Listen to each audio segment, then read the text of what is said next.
I guess that's about it for as far as opening remarks go, so I will turn it over to Dr. William Craig for his opening argument.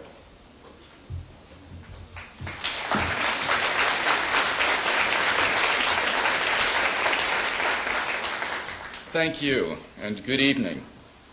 Jesus of Nazareth is the most influential person who has ever lived. 20 centuries after his death, he continues to exert his power of fascination over the minds of thinking men and women. But who was Jesus, really? Is he, as the Bible says, the divine Son of God? Or was he merely a human prophet, as Muslims have been taught to believe?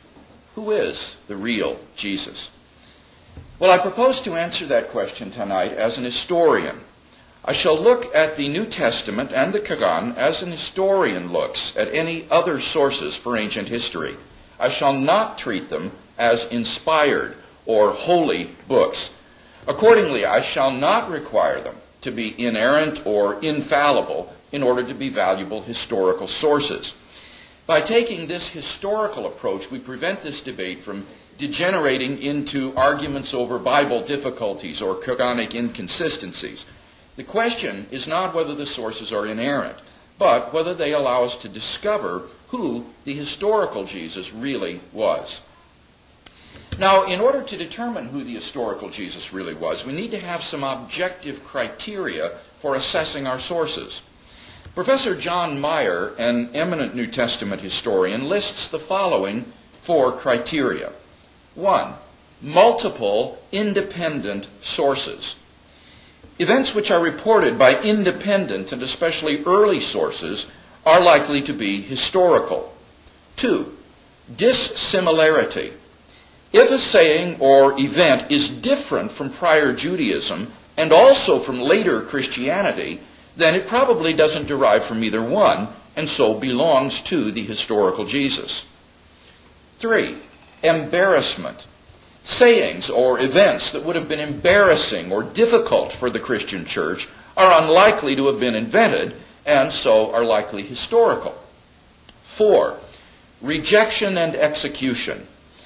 Jesus' crucifixion is so indisputably established as an anchor point in history that words and deeds of Jesus must be assessed in terms of their likelihood of leading to his execution as the King of the Jews. A bland Jesus who just preached monotheism would never have provoked such opposition. When we apply such criteria to the New Testament, we're able to establish a good deal about the historical Jesus.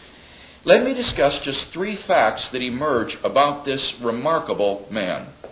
Number 1, Jesus' radical self-concept. The Quran says that Jesus thought of himself as no more than a human prophet who told people to worship the one true God. However, on the basis of our criteria, it can be shown that among the historically authentic words of Jesus are claims that reveal his divine self-understanding.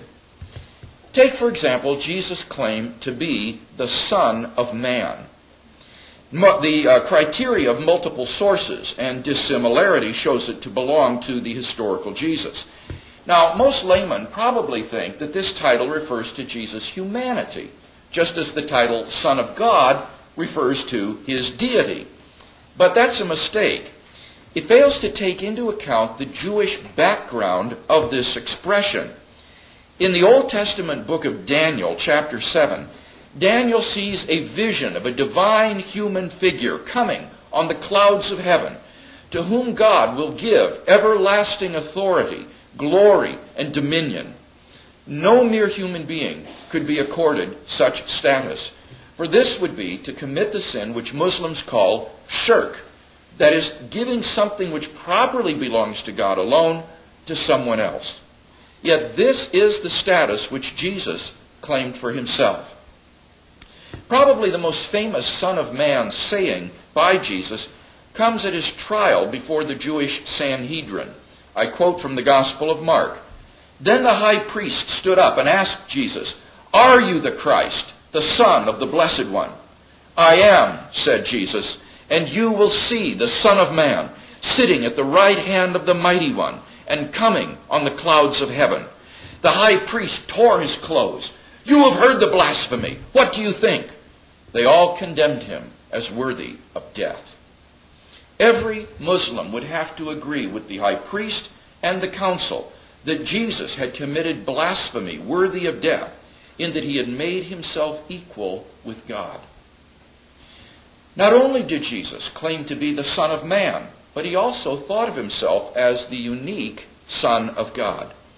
Jesus' self-understanding as God's special Son comes to expression in his parable of the tenants of the vineyard, which even the radical, skeptical critics, like those in the so-called Jesus Seminar, recognize as authentic.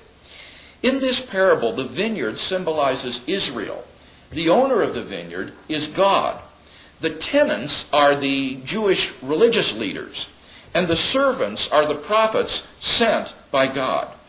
In Mark 12, verses 1 to 9, we read, "A man planted a vineyard and rented it to some farmers. At harvest time, he sent a servant to the tenants to collect from them some of the fruit of the vineyard. But they seized him, beat him, and sent him away empty-handed. Then he sent another servant to them. They struck this man on the head and treated him shamefully. He sent still another, and that one they killed. He sent many others. Some of them they beat, others they killed. Finally, he had one left to send, a son whom he loved. He sent him last of all, saying, 'They will respect my son.' But the tenants said to one another, 'This is the heir. Let's kill him, and the inheritance will be ours.' And so they took him and killed him." Now, what does this parable tell us about Jesus' self-understanding? It tells us that he thought of himself as God's only beloved Son, distinct from all the prophets, God's final messenger, and even the heir to Israel. He did not think of himself as merely another human prophet. Jesus' self-concept as God's special Son comes to explicit expression in Matthew 11:27. He said, "All things have been committed to me by my Father. No one knows the Son except the Father, and no one knows the Father except the Son, and those to whom the Son chooses to reveal him." It's unlikely that the church invented this saying because it says that the Son is unknowable. No one knows the Son except the Father. But for the post-Easter church, we can know the Son. So by the criterion of dissimilarity, this saying is authentic. But what then does this saying tell us about Jesus' self-consciousness? It tells us that he thought of himself as the exclusive Son of God and the only revelation of God to mankind. Think of it. This is really incredible stuff. And yet this is what the historical Jesus believed. C.S. Lewis was right when he said, "A man who was merely a man and said the sort of things Jesus said would either be a lunatic on the level of a man who says he is a poached egg, or else he would be the devil of hell. You must make your choice.